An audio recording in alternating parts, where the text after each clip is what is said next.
প্রশ্ন করেছেন ভাই আপনাদেরকে গুপ্ত সংগঠন কেন বলা হয়। ছাত্রদলের কেন্দ্রীয় সভাপতি তো মিডিয়ার সামনে সরাসরি প্রকাশ্যে বলেছেন, যখন একটা প্রশ্ন করা হলো যে ভাই এটা কি বলবো, বলছে শিবিরের উপর দায় দিয়ে দাও। আমাদেরকে বলা হয় যে আপনারা ওয়েলফেয়ার পলিটিক্স কেন করেন। তো ওয়েলফেয়ারই তো রাজনীতির মূল কথা। আপনি পলিটিক্স তো করবেন হচ্ছে মানুষের কল্যাণের জন্য। আপনি ছাত্র রাজনীতি করবেন, ছাত্রদের কোনো কল্যাণ করবেন না, তাহলে এটা কিসের রাজনীতি? রাজনীতি কি শুধুমাত্র আমার পকেটে টাকা ভারী করার জন্য, চাঁদাবাজি করার জন্য, আমি টেন্ডারবাজি করবো এটার জন্য রাজনীতি? প্রশ্ন করেছেন ভাই আপনাদেরকে গুপ্ত সংগঠন কেন বলা হয়। আচ্ছা, তো গুপ্ত সংগঠন বলা হয় যে আজকে যে আমরা গোপনে এই প্রোগ্রামটা করছি, সাংবাদিকরা গোপনে এখানে রেকর্ড করছে এবং গোপনে গোপনে এটা প্রচার করা হবে আর গোপনে গোপনে আমরা এটা দেখবো, এই জন্য মূলত শিবিরকে গুপ্ত সংগঠন। আর কোনো উত্তর তো আমাদের কাছে নাই। যারা আমাদেরকে গুপ্ত বলে, যদি গত 1 বছরের কাজগুলোকে আপনি 2টা স্লাইডে এখানে দেখান যে যারা গুপ্ত বলে তাদের কার্যক্রমের লিস্ট আর যাদেরকে গুপ্ত বলা হয় তাদের কার্যক্রমের লিস্ট, তাহলে আপনি এখানেই উত্তরটা পেয়ে যাবেন। এখন কেন বলে, বলার কারণ হচ্ছে আসলে তারা কোনো কর্মসূচি পায় না। আমাদের সেক্রেটারি জেনারেল মাঝখানে একটা বক্তব্যে বলছিলেন যে আপনারা যদি কর্মসূচি না পান আমাদেরকে বলেন, আমরা আপনাদের কর্মসূচি লিখে দিই, তৈরি করে দিই, ডিজাইন করে দিই, তারপরে অহেতুক কাজ নিয়ে থাকবেন না। ছাত্র দলের একজন ভাই জগন্নাথ বিশ্ববিদ্যালয়ে তিনি একটা শিকার হয়েছেন। আমরা শোক প্রকাশ করছি, দুঃখ প্রকাশ করছি, কিন্তু এটা নিঃসন্দেহে বাংলাদেশে কখনোই কাম্য নয় কাণ্ডগুলো। কিন্তু দেখুন সেটার রিজনটা কি পাওয়া যাচ্ছে এখন যখন উদ্ঘাটন করা হচ্ছে। এটা প্রেম গঠিত, নারী গঠিত একটি বিষয়, অথচ এটা নিয়ে প্রত্যেকটা ক্যাম্পাসে ক্যাম্পাসে ওনারা মিছিল করেছেন এবং ওনাদের পক্ষ থেকে, ওনাদের হায়ার অথরিটি থেকে শুরুতে লেখা হয়েছে যে তাকে রক কেটে করা হয়েছে। তার মানে ইন্ডিকেশনটা কোন দিকে দেয়া হচ্ছে? ঢাকা বিশ্ববিদ্যালয়ের একজন শিক্ষার্থী ছাত্র দলের মারা গিয়েছে, কোনো যাচাই বাছাই ছাড়া, কোনো কথা ছাড়া অহেতুক ভাবে বলে দেয়া হলো এটা ছাত্র শিবির করছে। আর ছাত্র দলের কেন্দ্রীয় সভাপতি তো মিডিয়ার সামনে সরাসরি প্রকাশ্যে বলেছেন, যখন একটা প্রশ্ন করা হলো যে ভাই এটা কি বলবো, বলছে শিবিরের উপর দায় দিয়ে দাও। এই হলো বাংলাদেশের রাজনীতি। আমরা এই রাজনীতিগুলোর একেবারে পরিসমাপ্তি চাই। আমরা চাই যে প্রত্যেকেই তার নিজস্ব এজেন্ডা নিয়ে, নিজস্ব কার্যক্রম নিয়ে শিক্ষার্থীদের কাছে তুলে ধরুক। আমাদেরকে বলা হয় যে আপনারা ওয়েলফেয়ার পলিটিক্স কেন করেন। তো ওয়েলফেয়ারই তো রাজনীতির মূল কথা। আপনি পলিটিক্স তো করবেন হচ্ছে মানুষের কল্যাণের জন্য। আপনি ছাত্র রাজনীতি করবেন, ছাত্রদের কোনো কল্যাণ করবেন না, তাহলে এটা কিসের রাজনীতি? রাজনীতি কি শুধুমাত্র আমার পকেটে টাকা ভারী করার জন্য, চাঁদাবাজি করার জন্য, আমি টেন্ডারবাজি করবো এটার জন্য রাজনীতি? রাজনীতি মানেই তো হচ্ছে ছাত্রদের কল্যাণে আপনি কাজ করবেন। সেই কল্যাণের জন্য অর্থ প্রয়োজন। আপনি অর্থ রাষ্ট্রের যে সিস্টেম রয়েছে, প্রশাসনিক সিস্টেম রয়েছে, সেটা ছাত্রদের কাছে তুলে দেন, যার হকদার তার কাছে তুলে দেন। আপনি অ্যালামনাই থেকে সেখান থেকে কালেক্ট করেন। কিন্তু আমরা তো আমাদের এই ওয়েলফেয়ার পলিটিক্সের জন্য কারো কাছে চাঁদাবাজি করতে যাই নাই, কারো কাছ থেকে অন্যায়ভাবে টাকা তুলিয়ে এনে তো কাউকে দেই নাই। যারা আমাদেরকে আগ্রহ করে ছাত্রদের কল্যাণ করতে চায় আমাদের মাধ্যম দিয়ে, আমরা তো সেই কাজগুলো করে যাচ্ছি। এজন্য যারা আমাদেরকে গুপ্ত বলে, আমরা মুচকি হাসি ছাড়া আসলে কোনো উত্তর এটার জন্য নাই।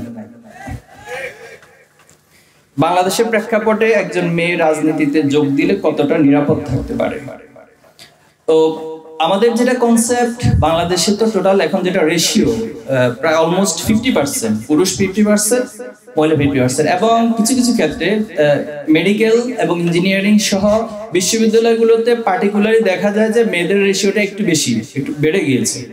এখান থেকে যে ছাত্রীদের বিশাল একটা গোষ্ঠীকে আপনি যদি পলিসি মেকিং এর বাইরে রাখেন, তাহলে আসলে রাষ্ট্রের পলিসিগুলো যথাযথভাবে হবে না বলে আমরা মনে করি। তো সে জায়গা থেকে আপনি এই যে দেখুন আমাদের বিশ্ববিদ্যালয় নির্বাচন হয়েছে, এখানে আমাদের প্যানেলে কিন্তু ছাত্রী বোনেরা ছিল, তো তারা তো আলহামদুলিল্লাহ ভালোভাবে সেটাকে পারফর্ম করছে এবং তারা ছাত্রীদের অধিকার নিয়ে কথা বলছে। এবং আমরাও এটাতে বিশ্বাস করি যে ছাত্রদের যেভাবে আলাদা প্ল্যাটফর্ম থাকবে, ছাত্রীদেরও তাদের নিজস্ব পলিসি, নিজস্ব অধিকারের জন্য অথবা তাদের যে দাবি দাওয়াগুলো রয়েছে এটার জন্য তাদেরকেও রাজনীতিতে আসা দরকার। তবে সেটা অবশ্যই বাংলাদেশের যে প্রেক্ষিত, বাংলাদেশের পরিবেশ, সেটাকে যতটুকু আছে আরো ডেভেলপ করার প্রয়োজন বলে আমি পার্সোনালি মনে করি। আপনাদের সংগঠনে গবেষণার জন্য ফান্ডের কোনো ব্যবস্থা আছে কি? আমাদের কিছু লিমিটেশন আছে, ফান্ড আছে, তবে যেমন প্রয়োজন হচ্ছে 100 জনের, আমরা হয়তো 100 জনকে দিতে পারি না, সেখানে হয়তো 5 জন বা সর্বোচ্চ 10 জনকে দিতে পারি। এটা আমাদের লিমিটেশন, আমরা স্বীকার করে নিচ্ছি। বাট বাংলাদেশের রাষ্ট্রীয় জায়গা থেকে, সরকারের জায়গা থেকে যদি উদ্যোগ নেওয়া হয়, তাহলে গবেষণার এই ফান্ডকে অনেক বেশি বাড়ায়। এখানে খুবই দুঃখজনক একটি বিষয় হলো, উচ্চশিক্ষা বলতে আসলে যা বুঝায় বাংলাদেশে আসলে আদৌ সেটার কোনো অ্যাপ্লিকেশন আছে কিনা এটা নিয়ে অনেক বড় বড় প্রশ্ন তোলার সুযোগ আছে। আমাদের টোটাল এডুকেশন সিস্টেমটা হচ্ছে একটা সার্টিফিকেট ওরিয়েন্টেড, একটা প্রসেস ওরিয়েন্টেড। অর্থাৎ আপনি একটা সিস্টেম এবং প্রসেসের মধ্য দিয়ে গেলেই আপনি একটা সার্টিফিকেট এবং খুব হাই সিজিপি পেয়ে যাবেন। এখানে আপনি কি শিখছেন, কি গবেষণা করছেন, এটা খুব বেশি ম্যান্ডেটরি বিষয় না। এটা আমাদের জাতি হিসেবে দুর্ভাগ্য। আমরা আশা করছি বিগত সময়ে যারা এখানে ক্ষমতা ছিল তারা আমাদের শিক্ষা ব্যবস্থাকে অনেকটা মানে গোলামি তন্ত্রের মধ্য দিয়েই নিয়ে গিয়েছে। তারা জানে যে এখানে যদি মানুষ অনেক বেশি ইনোভেটিভ হয়ে যায়, তারা যদি অনেক বেশি চিন্তাশীল হয়ে যায়, তাহলে আসলে তাদের ক্ষমতা টিকে থাকবে না। এই জন্য আমাদেরকে সবসময় এমন একটা প্রসেসের মধ্যে দিয়ে নিয়ে গিয়েছে, খুব ভালো ভালো রেজাল্ট, খুব ভালো ভালো সার্টিফিকেট, বাট আমাদের ভিতরে চিন্তাশীলতা ছিল না। আমরা প্রত্যাশা করব সরকারের জায়গা থেকে সরকার এই গবেষণা খাতে বরাদ্দ বাড়াবে এবং আমরাও এই জায়গা থেকে আরো কিভাবে প্রমোট করা যায়, অ্যালামনাইদের কিভাবে কানেক্ট করা যায়, অথবা বাংলাদেশের বাইরে যারা এই গবেষণা খাতে ইনভেস্ট করতে চায় অথবা যারা ডোনেশন করতে চায়, আমরাও তাদেরকে উৎসাহিত করবো ইনশাআল্লাহ।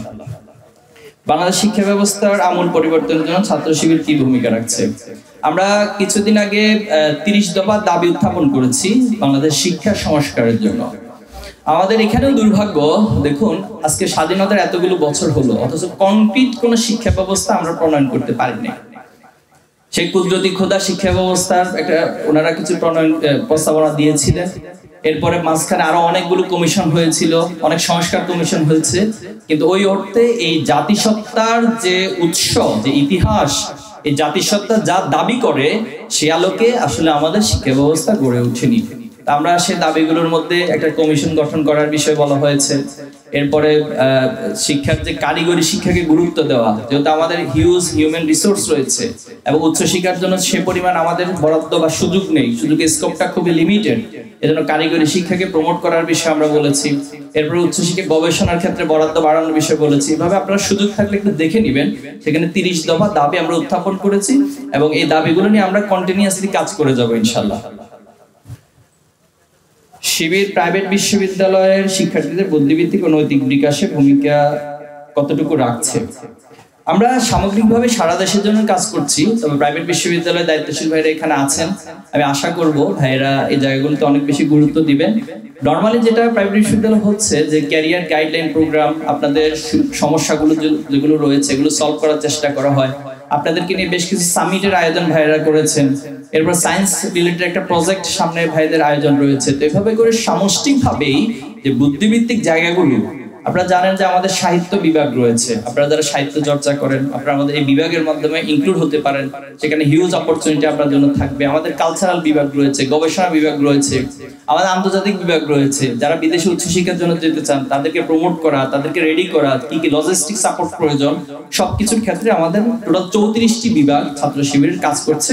তো আশা করছি প্রাইভেট ইউনিভার্সিটিতেও যদি কোনো ঘাটতি থাকে ভাইয়েরা এই বিষয়গুলোতে সচেতন হবেন এবং আরো বেশি অগ্রসর হবেন।